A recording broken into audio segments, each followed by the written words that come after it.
Hey, so today we're going to talk about a really great tool that we call the Relapse Prevention Tool, or the three circles. This is a tool that I've used for a long time with a bunch of guys that I've worked with over the years to really help drill down into just noticing behavior. We want to recognize patterns, look for things that we're doing pretty regularly. So if you're watching this, there's a chance that you or somebody you know struggling with unwanted sexual behavior, particularly pornography use. First, I just want you to know that you're not alone in this. There is a path forward. You can get help. You can get out. Before we dive in, let's look at some eye-opening statistics about pornography use. So in terms of exposure, early use, the average age of first exposure to pornography is now just 11 years old. And porn is pretty widely used now. 98% of men and 73% of women reported internet porn use in the last 6 months. 70% of 18 to 34-year-olds are regular porn users. Addiction rates have skyrocketed.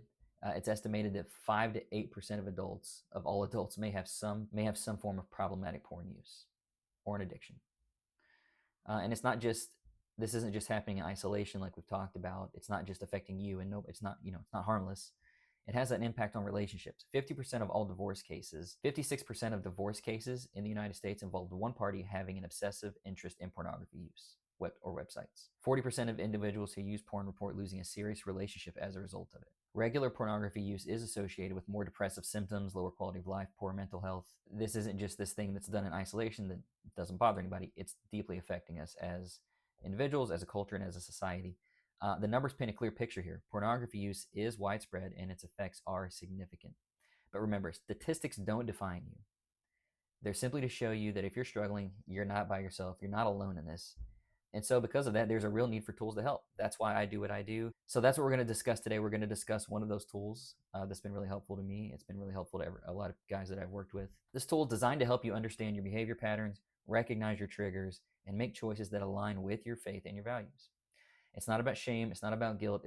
It's about personal growth and living with integrity. And when I say integrity, I'm not just talking about doing the right thing when nobody's looking. I'm specifically talking about when your head, heart, and your body are all in alignment. They're integrated. That's what we call integrity. So again, this tool is going to help you identify specific behaviors that you want to change. Number 2, recognize triggers and establish healthy boundaries to those triggers. Number 3, and develop deep spiritual practices and habits that support your goals. Step 1, before we really dive into the nuts and bolts, is to find a trusted support person. The first step is to find somebody that you trust to share this journey with you. This could be a close friend. This could be a mentor. This could be a counselor. It could be somebody from a support group. Having someone to talk openly with will make a huge difference in this. Again, because if this whole process isn't about sobriety necessarily, it's mainly about honesty. Honesty is part of being in a relationship. You have to have someone else to be honest with, someone else to tell the truth to. So find that person. So step 2 is mapping your behaviors. We're going to break this tool down into 3 main sections. The red zone, we define these as compulsive behaviors to avoid. So this zone defines compulsive self-defeating behaviors that you have to abstain from. These are non-negotiables. They're off the table. We don't do these things.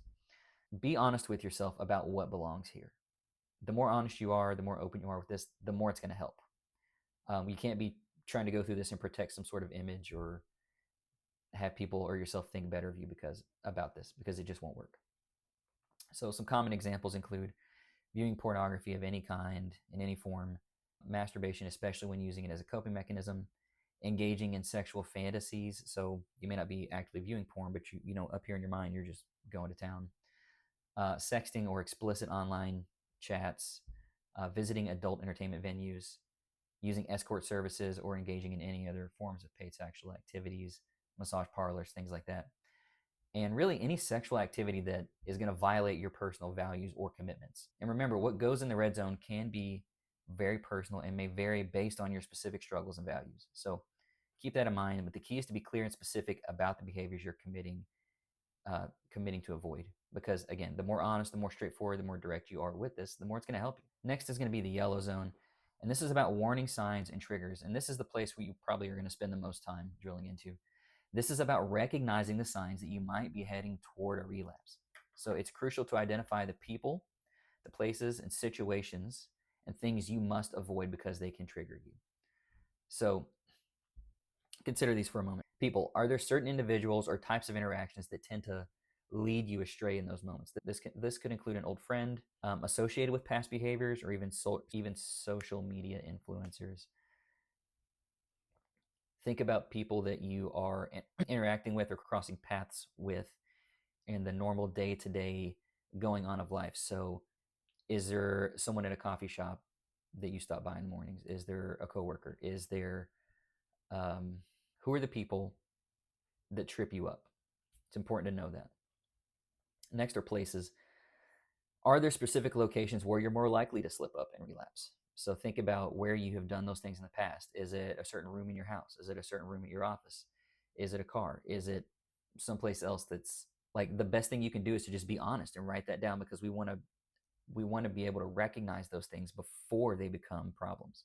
So this could be a particular room in your house, a certain route you drive, even a coffee shop that you might go to, or another place to work that has unrestricted Wi-Fi access. What are those places that really trip you up?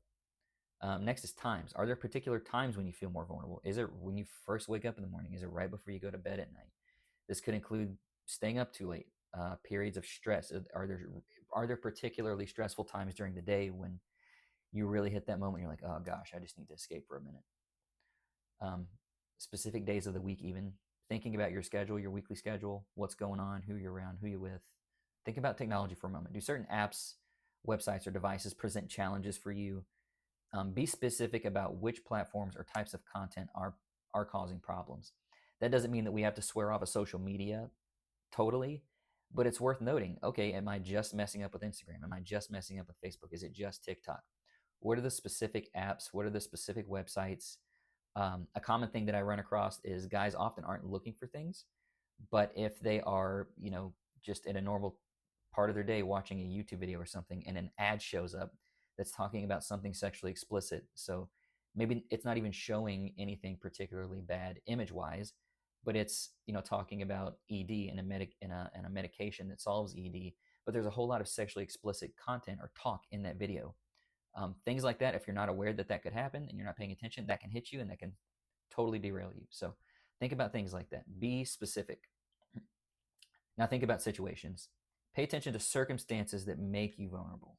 This could include unplanned time, boredom. Think about time just when you're bored and you got nothing to do. Zoning out, mindless browsing, the internet or TV even. Watching the TV or using the internet alone. Again, maybe even thinking about things that you're doing in isolation, away from everybody. I'm by myself.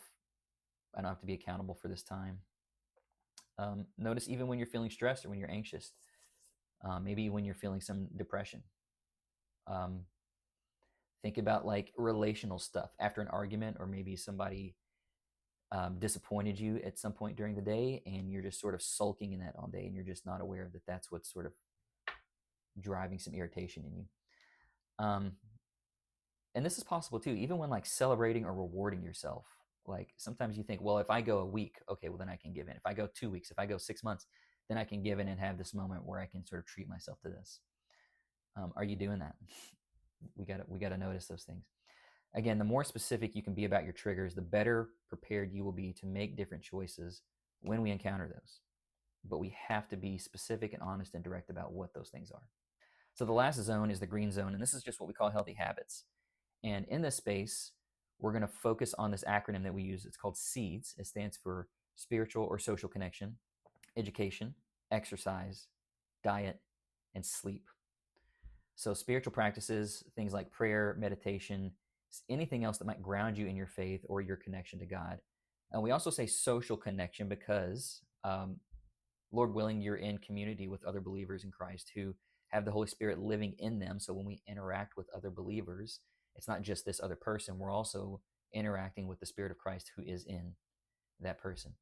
So social connection is very important. So earlier on when we first started, I said, who's that trusted person? Who's this person that you can really trust to show up to and be honest with and really let your hair down? Who is that person? Who are those people? Can you do that with God? Those are important questions to be asking. But who's somebody you can check in with daily to just be honest with and let them know where you're at? And as we go through these, it might feel overwhelming. I don't want you to think about these big dramatic shifts that you have to do overnight. Like you have to change your friend group, or you have to change what you're learning or what you're listening to or your diet or sleep. Like you have to go buy any bit. Like that's not what we're talking about. I'm going to put this PDF in the notes so you can download it, but we just call it a seed tracker. So we want to be doing small, maybe seemingly insignificant things every single day in each of these categories that are going to slowly improve over time these areas. So the next one is education. We want to continue learning about what healthy sexuality and what healthy relationships look like. We want to learn everything that we can about porn, about how it affects us, about why we go to it. So things like podcasts. There are some great podcasts out there about how to overcome pornography use.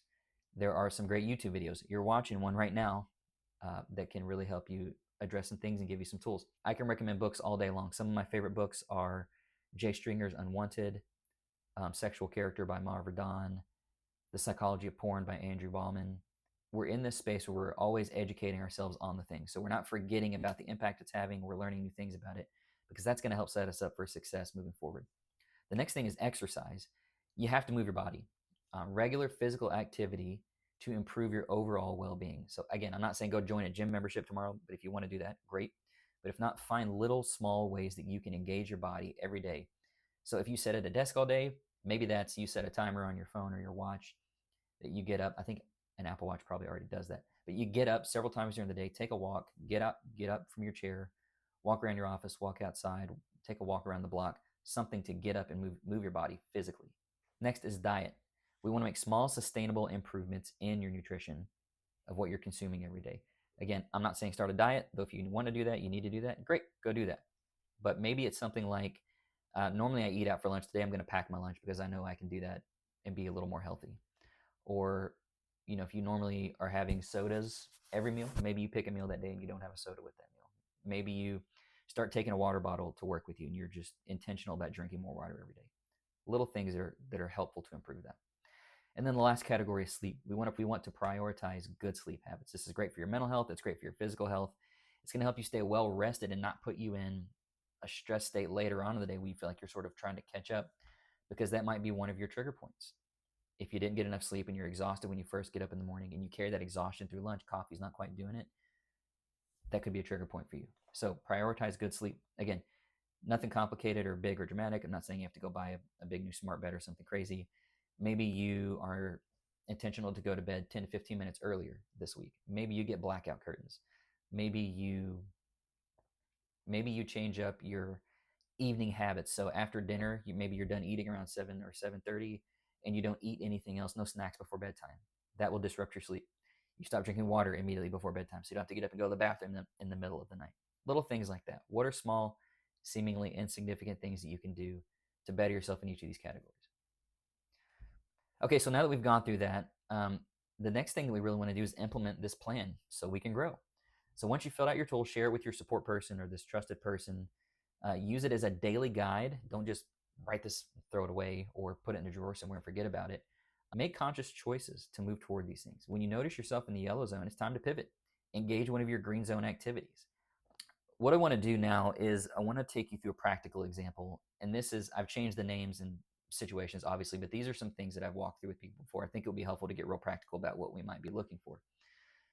So Jeff identifies his red zone behaviors as viewing pornography, masturbation, and indulging in sexual fantasies. This is sort of across the board for what he was engaging in. He notices that he often engages in these behaviors late at night when he's feeling lonely. So that's usually after any friends have gone home. His girlfriend, doesn't stay the night, so she's out sometime after dinner, between that when he goes to bed, and then just that in between time between when people leave and when he's alone, he's lonely, and that's a time that he normally struggles. So he puts staying up late and mindless TV watching after 10 p.m. in his yellow zone. As a green zone alternative, he sets a reminder to read, something from one of the books he's working through at around 9:30 p.m., sometime right before he gets to that space where he's just sort of going to zone out. And then we've talked through that if he's feeling particularly vulnerable in that after he's sort of read and wind down for the day, that he's got a list of, I think, 2 friends that he can call. They know that he could call them that late at night. They know this is why he's calling, and they sort of agreed and rearranged things in their life so that they can take that call and talk through it. Some other things, he decides to keep his laptop and devices in another room overnight. So he has a analog alarm clock, not analog, but he's not using his phone as his alarm clock. His phone stays in the other room at night. His laptop stays in the other room. Any other screens or tablets stay in the other room. And that way there's no like temptation to wake up and just sort of turn to that. It's just out of reach. So another example, Chris, a guy I worked with for a long time, uh, put viewing erotic content on social media and engaging in like explicit messages through social media. So DMs on like Instagram and stuff like that, Messenger. He put that in his red zone because that's a no-go. He realized that certain social media accounts, people that he follows, and unrestricted time often lead him toward those behaviors. So he also put mindless scrolling social media and unplanned weekend mornings in his yellow zone because he knows if he's going to do it, that's when he's going to have time and space to do it. And that's easy.